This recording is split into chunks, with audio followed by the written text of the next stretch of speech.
Here we are again, gang. We made it another week. Can you believe it? I feel like I just saw you guys and was with you for a week. That's right. Published that, Sean, but that is correct. Yes, it's been a busy week, and I know a lot of loan officers are looking forward to a little quieter next couple of weeks as we round out the year, although I'm not sure they're going to get that because housing and everything else is still on fire, gang, and it's incredible. In fact, I was with one of my realtor groups this morning, and they were looking at inventory, and 100%, listen to this, 100% of the homes that sold in the last 2 weeks in their market sold above asking price. Isn't that crazy? 100%, not one sold below asking. That means that the ones that did sell below, the other ones sold so much higher above, right? I mean, it's insane. Yeah, our market's the same way. I think it's so funny. You'll bump into somebody from another market and they're like, oh man, my market's crazy, as though every market isn't crazy right now. Right. Newsflash, every market is crazy. I heard even East Texas was crazy right now. Well, everybody's fleeing East Texas. Yeah, that's typical. Well, so, it's been a busy stuff to go over today. Yeah, I mean, when we're talking about busy, it's been a busy few weeks. It's been a busy year. And man, fortunately for us, and guys, you got to remember, it's fortunately for us, like it's not slowing down. But one of the things that you always have to be prepared for, and one of the things that we preach with everything that we do is making sure that you're looking into the future, because like it's not hard to ride this refi train for probably another year. Rates are going to be good. Stimulus is going to be pumped. And for like the 427th time this year, mortgage rates just hit an all-time low. But one of the things that we talk about in Next Level all the time is making sure that you're ready for what comes next.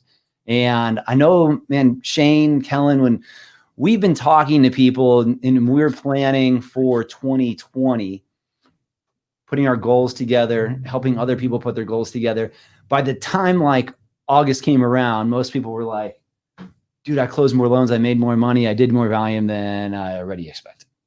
And so for a lot of us, we course corrected during that time. We adjusted our goals, but so many people are so busy. And again, this is a gravy train in the business right now. It's a tough gravy train to stay on, but it's a gravy train that's printing money for us right now. Like we need to look forward and plan for 2021, because if we're not, then man, we got some headwinds that are going to face us when a housing blip happens, when rates go up 0.75 of a point for a few months. It was like, oh man, and then we start scrambling. So one of the things we do is we really like to be proactive and break down our numbers on a daily, weekly, yearly basis that we back into and get prepared for what that looks like. So we can staff appropriately, so we can build our business appropriately, and so we can manage our time appropriately. I think are three big things that we need to address today, right, gents? Uh-oh, Kellen's on mute. Sorry, gang. Well, we just had a better for a lot of you. No, let me segue in real quick, because Kellen, you losing power in the midst of our presentation is a great reminder. So I live in earthquake country, and John, to your point, you don't want to have to go buy supplies for the earthquake after the earthquake has hit, right? And you've lost power, you have no food, you have no, now that's not the time to be like, I should probably make a plan, right? For when things are bad or different. And it's great right now. You're right. It won't always be great. And even if it is, like, great is a relative term. If those of you were like me, where you didn't plan for the staffing that you needed, this was one of the most miserable years, like even with all the money we made. So I think planning ahead is key and hugely important to what you do as a top producing originator. Well, I think what we want to do here in the limited time that we've got with this audience, and this is going to be a little longer than maybe normal, is we just went through this exercise with a lot of our coaching clients. Last weekend, we had a mastermind here in Dallas. And so we were able to really sit down with them and kind of map out what that looks like. Now, we don't have time to do that necessarily here on this call, but I know we're going to share a couple of things that, some real tangible things that those of you who are originating can start to use right now as you begin to think about what 2021 is going to look like. And really, if you're, I know we've got some CMA folks on here. I know, listen, if you're listening to Barry, you're listening to a two-pronged approach. you're going to have a busy refinance year next year. Maybe rates tick up just a little bit, but there's still a lot of those deals out there. And that purchase market is not slowing down anytime soon. So the question really is, what is that going to look like for you from a units, from a volume perspective? Are you staffed up? How are you going to handle that? And are you making sure that you're balancing both? I've seen the age-old tale, some loan officers get really sucked into the refinance and they ignore their LO or their realtor partners. And then all of a sudden rates go up a little bit and now they're struggling to generate business. We don't want that to happen to you. So, and we're going to show you a couple of things here. Sean and Shane are going to walk through, and then we're going to make these free and available to you. So we develop a lot of this stuff, and then we just give it away to loan officers because we want to see you succeed. So hang around. We'll give you a text code at the end. You can choose a text message. We'll drop this to you either in an email or in the mail directly. So if there's something that you're going to write down right now, y'all, take out your pen right here and write down, know your numbers. Like, it is so important, whether you're managing 50 people, you're a team of 1 or 10, to know your numbers and know where you're heading. And so the most simple thing that you want to start with to plan for 2021 is, how much money do you want to make? Like, you may have actually made more money this year than you want to make. Like, the stress wasn't worth it. You may have built the team and added 3 more processors and 4 more loan partners, and like, you're ready to triple what you did. But you need to know your numbers. So the first thing that you need to do is you need to have your income goal in place of what you need, what you are going to make in 2021. And then the next step is pretty simple. You take your basis points. Let's just assume that you're a loan officer, you're making 100 basis points. So you are going to take your income goal and divide it by 0.01. And that is going to tell you the amount of loans, the amount of volume that you need to close in 2021 to hit your income goal. Now, if you're paying for things out of that, if you're paying for a loan partner, tripping in for other things, you need to take that into account as well too, for how many extra basis points that will need to be added to your volume. But let's just assume it's nice and simple. Let's say you want to make $250,000 next year. You make 100 basis points, you divide it by 0.01, you need to close 25 million next year. And then let's just assume you're in a market like St. Louis and you don't have Seattle loan sizes. And you have to, your average loan size is only 200,000-ish. And it's probably only 200,000-ish because your team's been good at cherry picking the bigger refis in your market for right now. So you're going to take that 25 million, you're going to divide it by 200,000. That's going to give you how many loans that you need to close in 2021 to hit your target. Now, what a lot of people do is they just stop there and they're like, okay, cool. It's 9 loans a month. It's 12 loans a month. Whatever that is for your goal. It's 140 loans a month. Who knows what your goal is? And they stop there. But what you have to think about, and one thing that we always encourage people as coaches, is we live inside of a season, and our seasons last for 90 days. Because the winter months are different than the spring months, are different than the fall, are different than the summer months, except for these winter months are probably going to be like summer months. And who knows what our summer months next year are going to be like. It's probably going to be close to a repeat, but maybe even busier than last summer.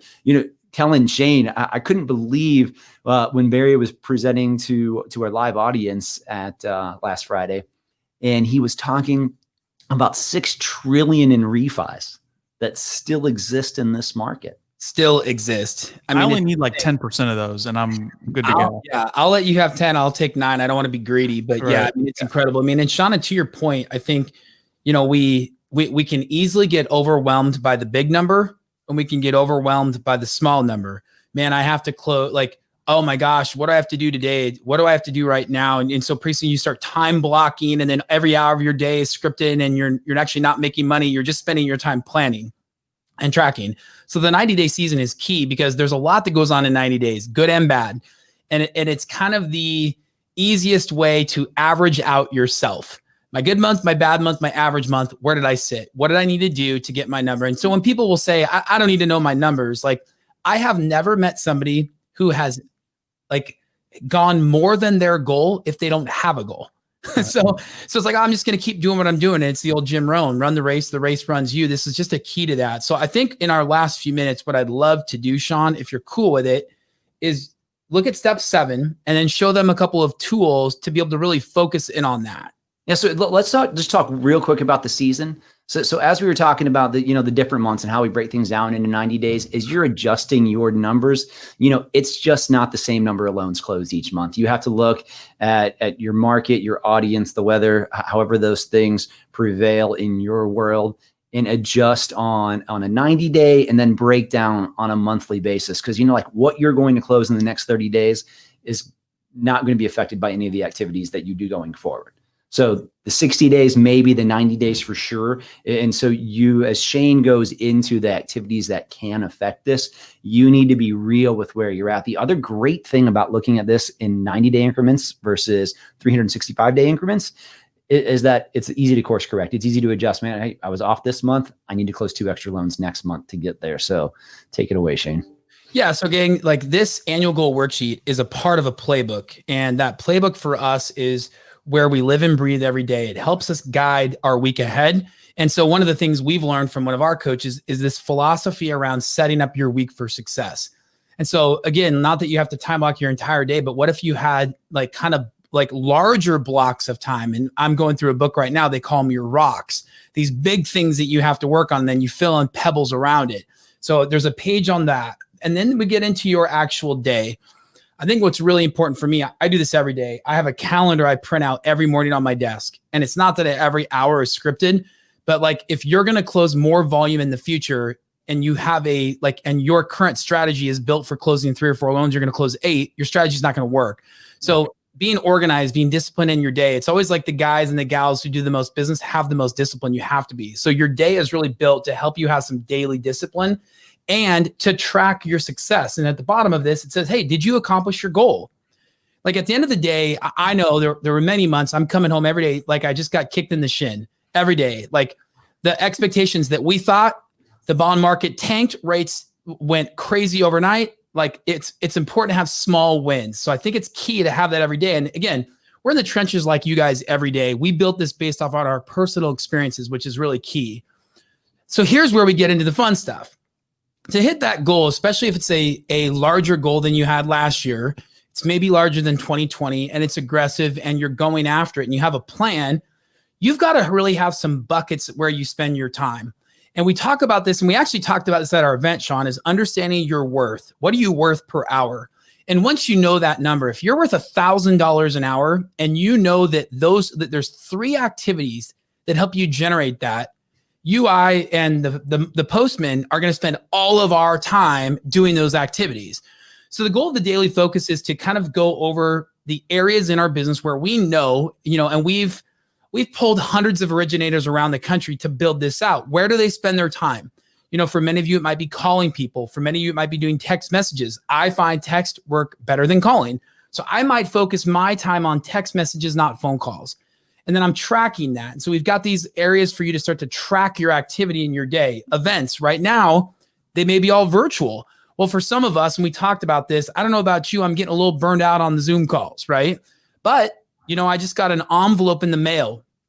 An envelope is something that people used to put letters in, and then they'd use this service called the post office to get it to your house. That might be a more effective use of your marketing for the next 90 days, your next season. So we track that stuff as well. So, and we do this in a couple of areas. We talk about your circle. These are the people that really influence your pocketbook, your referral partners, your real estate agents, your past, your current clients that maybe you're working on. And then you've got your P square, that's your past and present. So there's a couple of different buckets. We let you break it down because for some of you, you may get all your business from past clients. And you might be saying to yourself, you know what, moving into 2021, I need to have another market that I'm going after. And so at our event, one of our coaching clients talked about having 4 pillars, 4 different areas of business that he looks at. I have 3. I have my sphere, my path, which is really for me, my P squared, my past and present clients. I have my circle, which for me is my referral partners, which it's really real estate agents, financial planners, CPAs. And then I have my niche. And so if you have those different areas of your business, if one starts to slow down, maybe refi start to slow down at the end of 2021, if you're focused on maybe your purchase business and increasing that realtor relationship by doing some of these daily activities, you'll see your business continue on. And then at the end of the day, or for some of us, the beginning of the day, we talk about owning your day and having an activity you do outside of Outlook and your LOS that's for your mind. And then we talk about maybe something for your body. Maybe it's exercise, meditation. Maybe it's a couple. Maybe for me, I know I do an audiobook every morning on my drive to work. I'm typically in the office by about 6 a.m. Audiobook on my ride to work.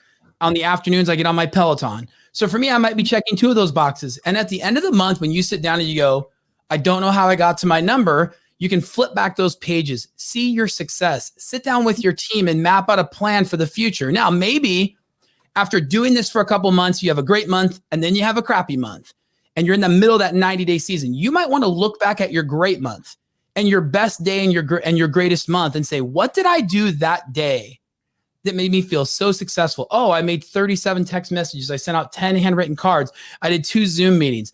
I did a massive ton of activity. Then you look at your worst day, not a lot of activity. Then you start looking and say, you know what? I didn't exercise those days. That week, I didn't do any meditation. And you'll start to be able to really dial in successes and failures and what's going to help you be the best version of yourself. Love that. So we just rolled up a text code, Shane. I'm calling a little bit of an audible because I want to give away some playbooks. I know we were just Texas, when they call audibles, they haven't been working much lately, have they, bud? Well, here's the deal. Listen, so if you're on here and you text this code, we'll send you a free copy of the playbook. I think there's a shipping charge. It's like $5, $6. It's pretty simple, but we'll send you a full 90-day version. It's thick. It's spiral bound. It's super nice. It has the annual goal worksheet in it. It has everything else in there. So if you're ready to plan out 2021, then man, get you a playbook, put it in front of you. I tell you, it's probably the number one thing that people absolutely love when they come to our mastermind events, because we hook them up with some new ones. And when people come and see us live, it's like the number one requested thing. We have to order more and restock. So if you want one, shoot us a text and we'll put that in the mail to you. Uh-oh. I don't know how we keep muting people. It's so weird. Oh, yeah. There we go. He's back. So should we let them know how to get the worksheet too, or just playbook? What I mean, it's in the playbook. Yeah, we're going to include it. The worksheet's in the playbook. They're going to get it all. Text that code and we're going to ship it to them. So we'll give them a full 90-day playbook. If you're on this call, you're listening, you're watching here, check it out, and we'll ship that right to you. That's very generous of you, Kellen. Well, I'm in a generous mood today. It's the holiday season, Sean. That is best year ever. I mean, it's coming right out of his paycheck, guys. You know what? I'll tell you what it is. It's that we spent a lot of time putting that playbook together, and we did it listening to loan officers and understanding what their needs are. We believe in the 3 pillars, right? So it's your past and present clients, it's your P squared, and it's owning your day. And if you can master those 3 pillars in your business, I guarantee you everybody can increase their production by 25% next year. Guaranteed. Without question. You know, Shane, one thing you're talking about, just like improving yourself and those items that are in the playbook. And if you guys are around us, you know Wes Wyrick, who is one of our coaches and been with us for a long time. And he coined a phrase a few years back, and he just said built to lead. And if you know Wes's journey, him and his wife both lost a significant amount of weight to get in shape. And like, if you're looking for something to do to take charge of your life this year, man, make sure you're built to lead. You know, you don't have to go run marathons, but just get yourself in shape, take care of yourself, and you will start to see how that spirals into many other areas of your life as well, too. Awesome, guys. Well, listen, we're out of time. Kellen gave away like $100 playbooks for free. So there was that. We walked you through kind of understanding the end of the year. It's time to run your numbers. It's time to make sure that you actually know how you're getting that money in your wallet. Because what we would hate to hear and hate to see is the end of 2021, you look back and you spent money on things that didn't have a return on your investment. You spent time on people that didn't benefit you in your business. You maybe let your body get a little lax. I know there were a couple guys in my market that actually in our business had heart attacks this year. Guys, like, there's nothing more important than taking care of yourself, whether it's your heart, your mind, and your family. This playbook focuses on every aspect of your business. Download, actually go ahead and text that code. We've had it up for a while. Kellen's going to take money out of his pocket, give you a free playbook, and we'll see you guys on the other side. Thanks, everyone. See ya.